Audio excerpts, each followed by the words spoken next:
വിശ്വസിപ്പിക്കാൻ ചിലപ്പോൾ ആളുകൾ പറയുന്നുണ്ടാവും, കുഴപ്പമില്ല, അവിടെ ആരും പോവാത്ത ബിൽഡിംഗ് ആണ്, ഉപയോഗിക്കാത്ത ബിൽഡിംഗ് ആണ്, മറ്റു ബിൽഡിങ്ങിൽ എത്ര ആശ്വാസമായി എന്ന് പറഞ്ഞിട്ടുണ്ടാവും ചിലപ്പോൾ. ഈ വേട്ടാവളിന് എന്നാ പറയുന്നത്?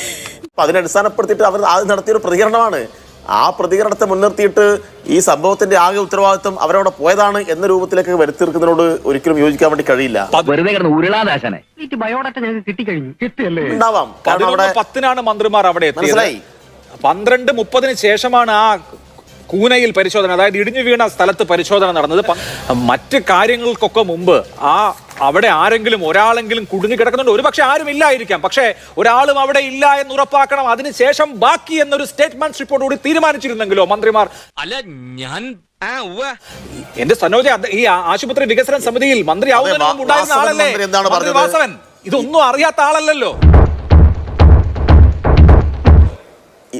ഏതോ ഇതുവരെ കണ്ടതിൽ ഗുരുതരമായ പരിക്കില്ല. ഒരു കുട്ടിക്ക് പരിക്ക് പറ്റിയിട്ടുണ്ടെന്നാണ് മനസ്സിലാക്കാൻ വേണ്ടി കഴിഞ്ഞത്. മന്ത്രിക്ക് അപ്പൊ കിട്ടിയ വിവരങ്ങളല്ലേ പറയാൻ കഴിയും. പരിശോധന വേണ്ട എന്ന് പറഞ്ഞിട്ടുണ്ടോ?